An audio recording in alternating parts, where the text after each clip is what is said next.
Hi, welcome to our channel where we share the most intriguing stories. High up in the mountains, where silence reigns and solitude is sacred, a lone man's peaceful life is shattered when a ruthless HOA dares to claim his home. What begins as a polite request turns into a war of wills, trespass, and cold-blooded legal revenge. They picked the wrong cabin. I just finished resealing the chimney and was tightening the last bolt on the new solar panel mount when I saw the SUV. Big, black, glossy enough to reflect the whole damn mountain range behind it, crawling up my gravel road like it owned the place. It had one of those HOA decals on the rear window, the kind that tries to look official but just screams suburban ego with a logo. I stayed on the roof, watching as it parked at the end of my drive like I was expecting company. Which, trust me, I wasn't. A woman stepped out, mid-50s maybe, dressed like she'd wandered off a real estate flyer, tailored blazer, boots that had never seen dirt, and a clipboard hugged to her chest like it contained the 10 commandments of property control. She spotted me and waved, smiling like we were old friends catching up after church. I climbed down slowly, not rushing. Anyone uninvited who drove this far up the mountain needed to understand they were on my time now. She met me at the base of the porch stairs. "Mr. Baines, I presume," she chirped. I nodded. "That's right.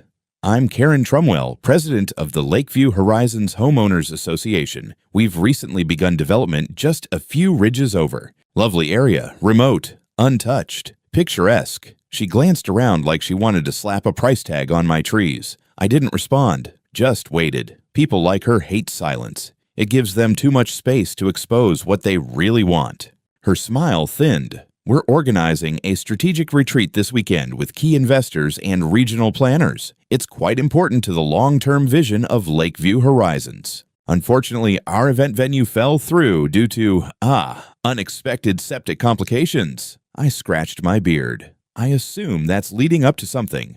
She didn't miss a beat. "Your cabin, this lovely spot by the lake, it's perfect. Scenic, accessible, cozy, yet professional. We'd only need it for a single afternoon. 20 guests, catered, presentations, maybe a local council liaison. You wouldn't even need to be here. Of course, we'd cover reasonable use fees." I stared at her. It wasn't that I was surprised. It's that she actually thought I'd say yes. "Ma'am," I said, "this is my home.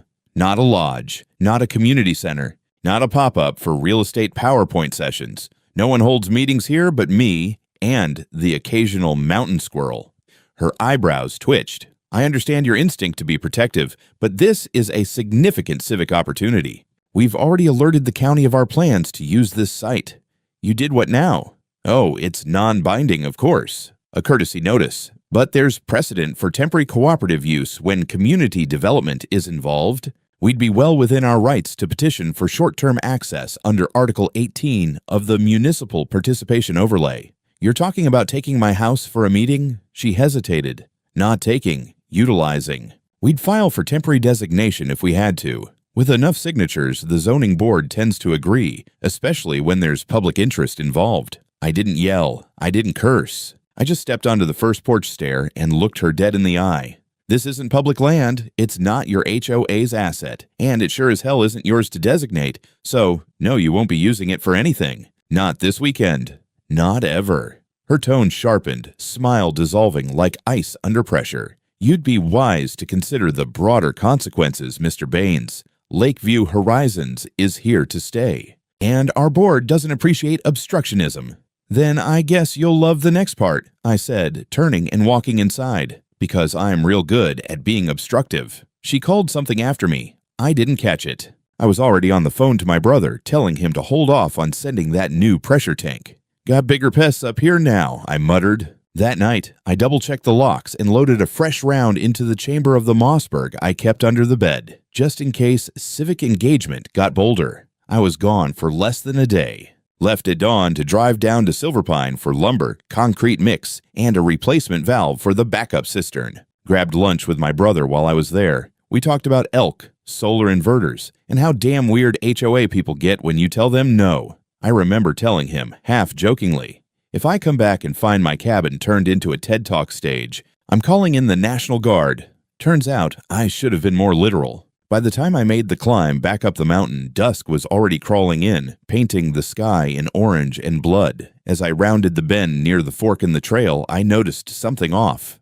Tire tracks, deep, multiple sets, cut into my gravel drive. More than just delivery guys or some lost hiker. I slowed down, headlights off, and parked the truck off the road in the brush. Up ahead, maybe 50 yards from the house, I saw it. Cars. 6 of them. SUVs, sedans, even a shiny rental van. All parked in a neat suburban-ass row like this was a damn cul-de-sac. There were lights on inside my cabin, movement in the windows, laughter. I killed the engine. The air went still. I slid out of the truck, opened the side box, and quietly took out the Mossberg. Not raised, not even off-safe, but in my hands. Not because I planned to use it, because I needed them to see I wasn't bluffing. I moved slow, steady, up the drive. My boots were nearly silent on the dirt. When I got within 20 feet of the porch, I heard voices. Clear now.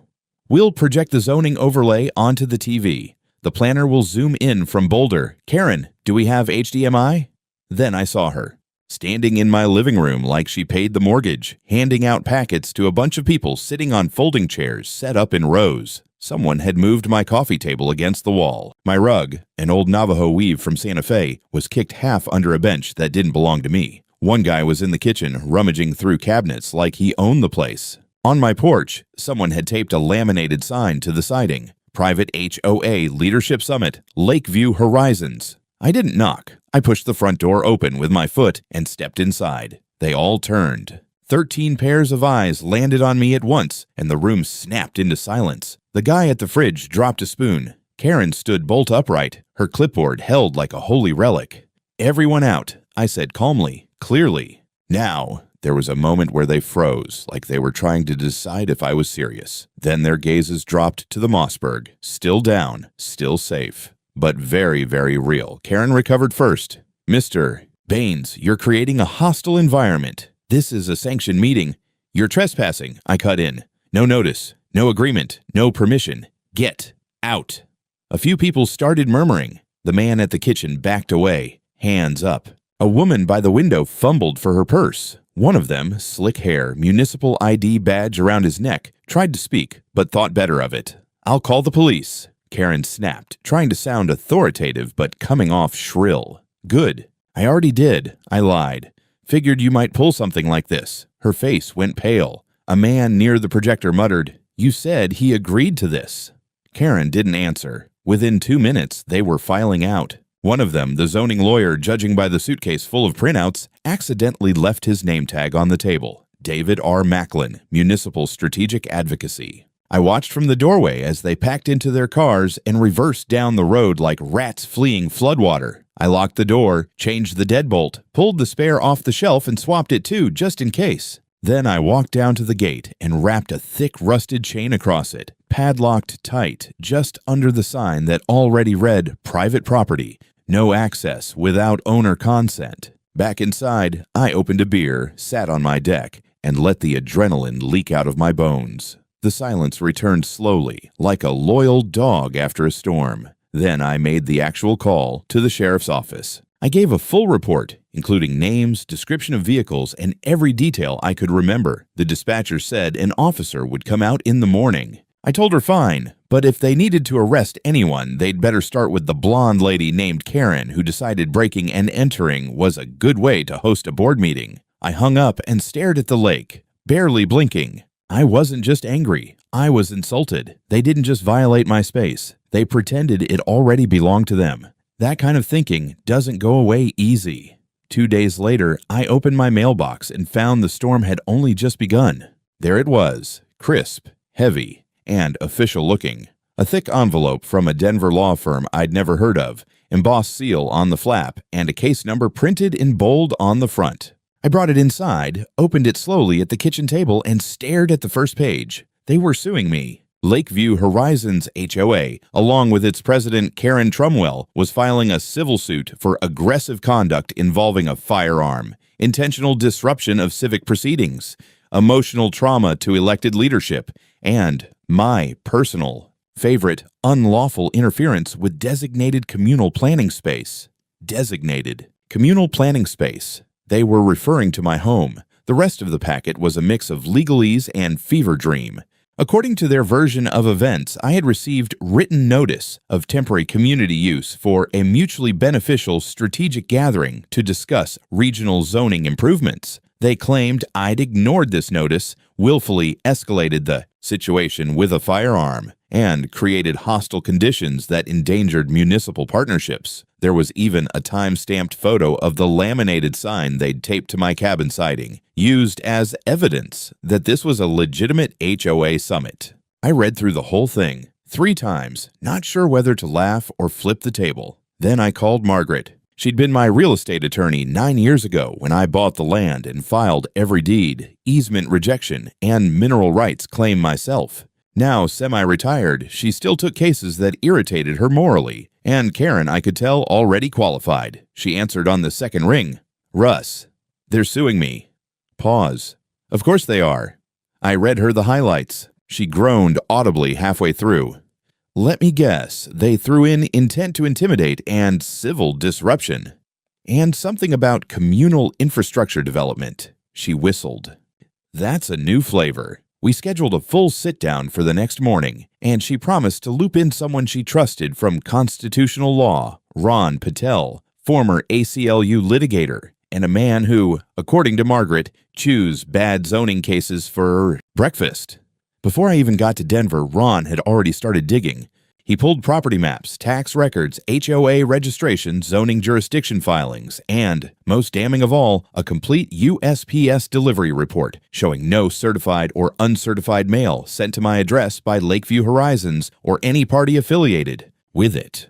Meanwhile, I sent him footage from the camera I wear on my shoulder strap when I hike or work the ridges. The night of the break-in, it caught everything. The sign, the guests, the projectors, Karen's shrieking refusal to leave, and, crucially, my calm, non-threatening commands with the firearm pointed nowhere near a soul. We met the next day in a law office that smelled like dusty coffee and righteous fury. They're playing games, Ron said, flipping through their complaint like it was a joke menu. They think by framing this as a community access dispute instead of what it was, trespassing, they can pressure you into settlement. I'm not settling, I said. Good, Margaret said, sliding over a file folder, because we're counterfiling. Trespass, property violation, fraudulent documentation, and we'll be requesting all digital communications between the HOA board and their legal counsel for discovery. If even one email mentions let's use the cabin and deal with it later, they're dead in the water. Turns out, they didn't even try to hide it. Ron's paralegal pulled 2 Facebook posts from a locked Lakeview Horizons group page. One of them, posted a day before the incident, read, "All set for the HOA summit at the lakefront house. Owner's gone, so we'll keep it quiet and respectful. It's for the greater good." There it was. Intent. Admission. Acknowledgement that they knew I hadn't given permission and went ahead anyway. By that evening, Karen's lawyers received notice of our counter-lawsuit, invasion of private property, attempted civil fraud via falsified notifications, and harassment with intent to manipulate legal status. We also filed an injunction against further action by the HOA regarding my property. That meant they couldn't even mention my land in their filings without a judge reviewing it. And just to be thorough, we attached the full police report which noted, upon review, the property owner was in legal possession and acted within his rights. No threats were issued beyond standard verbal commands. Weapon was held safely. No pointing or discharging occurred. HOA members vacated without further incident. The final paragraph sealed it. Initial contact with premises was unauthorized. No verifiable documentation provided to justify presence on private land. They tried to spin it in the press the next morning. Karen gave an interview with some local outlet where she painted me as a rogue isolationist who refused to engage with the community. It didn't help that the article included a public comment from the sheriff's office saying I'd acted lawfully in defense of his residents. Ron sent her legal team a single-line email. "We will proceed to court unless your client withdraws all claims within 72 hours. Clock starts now." They didn't respond. Good, I was just getting warmed up. Karen should have backed down, but she didn't. Instead, she doubled down. A week after we filed the counterclaim, Margaret forwarded me an amended version of the original suit, now bloated with new accusations, emotional duress, lost investment opportunity, and, most laughably, failure to uphold community cohesion standards. Apparently, I'd become public enemy number one for refusing to donate my cabin to the greater good of HOA diplomacy. That's when Ron decided it was time to go for the throat. We met at his office on Tuesday morning. He already had a corkboard on the wall covered in printed emails, zoning maps, timelines, screenshots, and 2 huge blow-ups of the HOA's fake notice letter with red pen circles around the postmark mismatch and the USPS stamp proving it had never been processed. "They're cooked," he said simply, pouring black coffee like it was jet fuel. "But we're not just winning this, we're taking them apart." The next step, testimony. Ron's team tracked down one of the attendees from the so-called summit, a middle-aged city planner named Reggie Clark. He'd been quiet, respectful, and not present on any of the follow-up legal action. When contacted by Ron's paralegal, Reggie agreed to provide a written affidavit stating, under penalty of perjury, that he had been told by Karen herself that the property was temporarily authorized for HOA usage and the owner is cooperating in absentia. In his words, "I was under the impression the home had been leased or donated for the event. I had no reason to believe it was unauthorized." Boom. False representation, fraud by misrepresentation. We added the affidavit to our case. Meanwhile, another break in our favor. A small-time investor who had backed the Lakeview Horizons project pulled out entirely. In his formal exit letter, he cited recent allegations of unlawful behavior and lack of transparency within the HOA leadership. The letter leaked to a development blog that posted an article titled, "Lakeview HOA Implodes Over Mountain Cabin. Scandal. Investor Exodus Begins." I read it while sipping coffee on my deck. The view over the lake never looked sweeter, but Karen wasn't done trying to play dirty. 2 nights later, I found something taped to my front gate. A letter, clumsily printed and clearly meant to intimidate. Cut out newspaper letters, the whole amateur hour routine. It read, "We don't need a trigger-happy lunatic in our neighborhood. Leave or else." It would have been laughable if it weren't so stupid. I took it down, called the sheriff's office, and gave them the gate cam footage. The camera had caught someone in a hoodie around midnight. Slim build, crouching low, but headlights from a passing car gave me a side profile.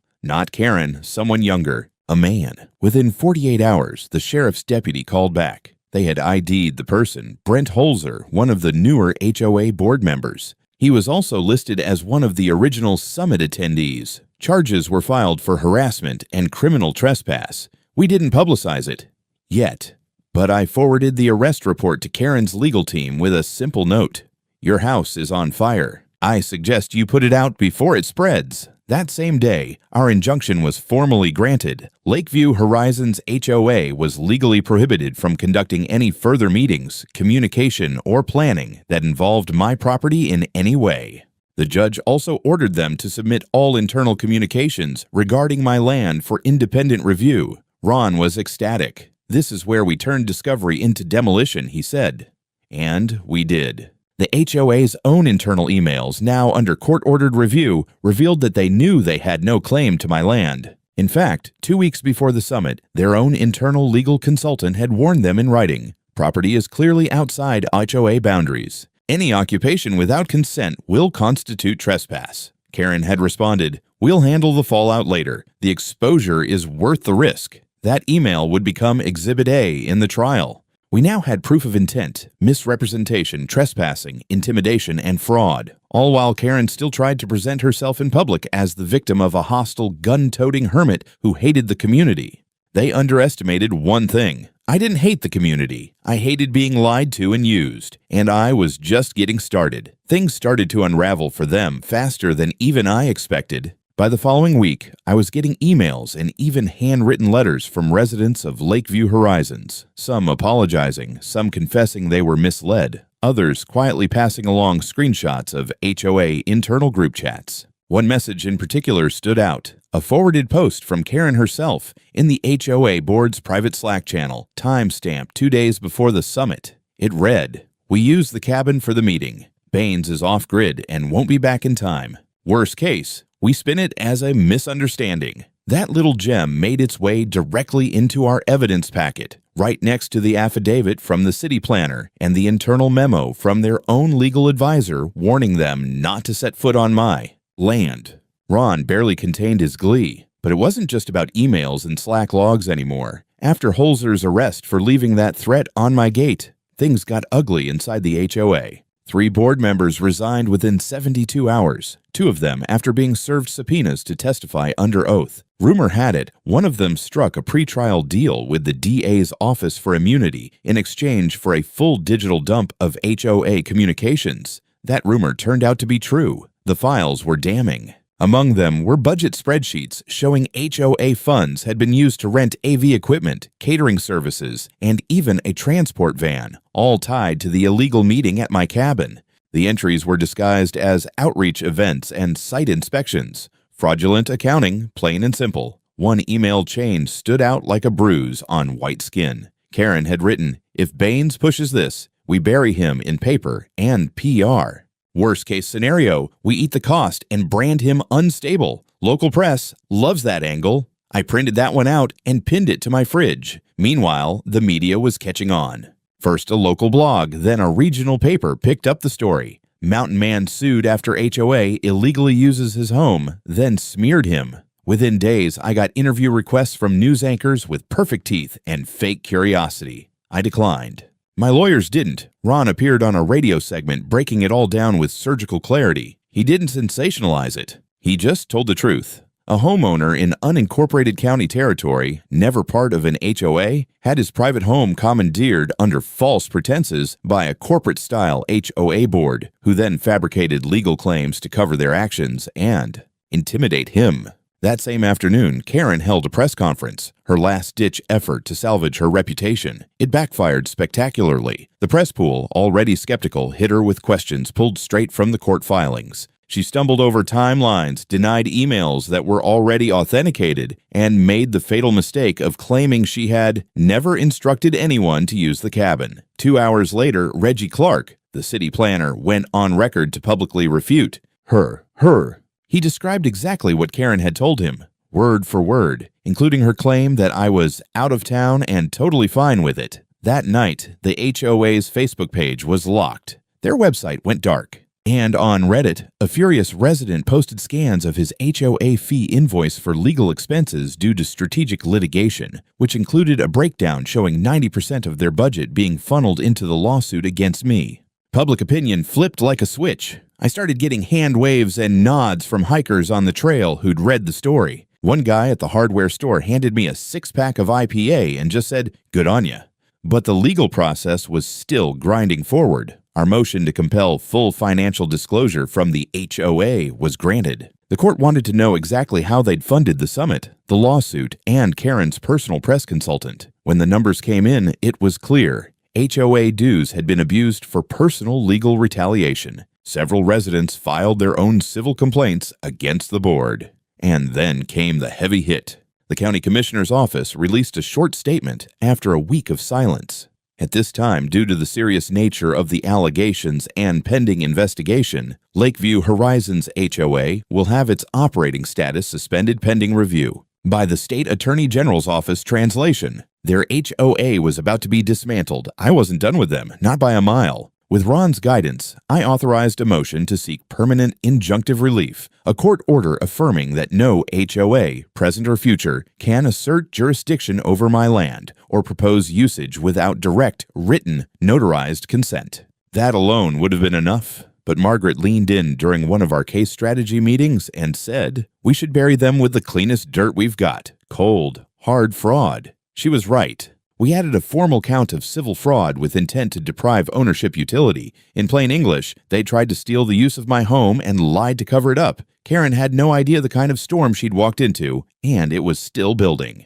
I'd seen some bad behavior in my years as a forest engineer. Contractors bribing rangers, land speculators trying to sneak zoning changes through. So I thought I had a decent gauge for how far people could go when money or power was at stake. But even I wasn't prepared for how thoroughly Karen's empire collapsed once the real system sank its teeth into her. It started with the state audit. Triggered by the Attorney General's preliminary investigation, a forensic accounting team descended on Lakeview Horizon's HOA finances. Within 10 days, they uncovered over $137,000 in misused funds, expenses categorized as community development that were actually payments for media consultants, private transportation, and legal firms attempting to pressure residents into silence. A week later, I was sitting in my living room with the fire crackling, coffee in hand, when I got a call from Margaret. "You may want to turn on the local news," she said with barely concealed amusement. There it was. Live footage of Karen being led out of her home in handcuffs. State fraud investigators and windbreakers were behind her. The charges included misuse of HOA funds, fraudulent representation of zoning documents, and coercion under Civil Code Section 52.1, that last one specifically tied to her attempt to intimidate me into relinquishing access to my property. Later that evening, Ron sent me the full charge sheet. I scrolled through it with the same morbid awe people have when watching a house implode in slow motion. 15 charges, 3 felony counts. The HOA board tried to distance themselves. They issued a canned statement claiming Karen had acted independently, but that excuse died on arrival when emails surfaced showing full board awareness of the cabin meeting plan. One board member resigned and immediately filed for whistleblower protection. Another was indicted alongside Karen. Meanwhile, my counterclaim was fast-tracked thanks to the overwhelming evidence. The judge issued a summary judgment in my favor for the trespass and unlawful use of my home. That alone was worth over $200,000 in damages, compensatory and punitive. The ruling came with a clear statement. This court finds the defendant acted within the bounds of state and federal law to protect his home. The plaintiffs acted with coordinated intent to misappropriate a privately held asset under false pretenses. I had it printed and framed, but the real victory came when the court granted permanent injunctive relief, just like Ron had predicted. From that day forward, no HOA, no community board, no bureaucratic middle manager with an ego the size of a bulldozer could ever try to claim authority over my cabin, not without stepping into a minefield of legal precedent.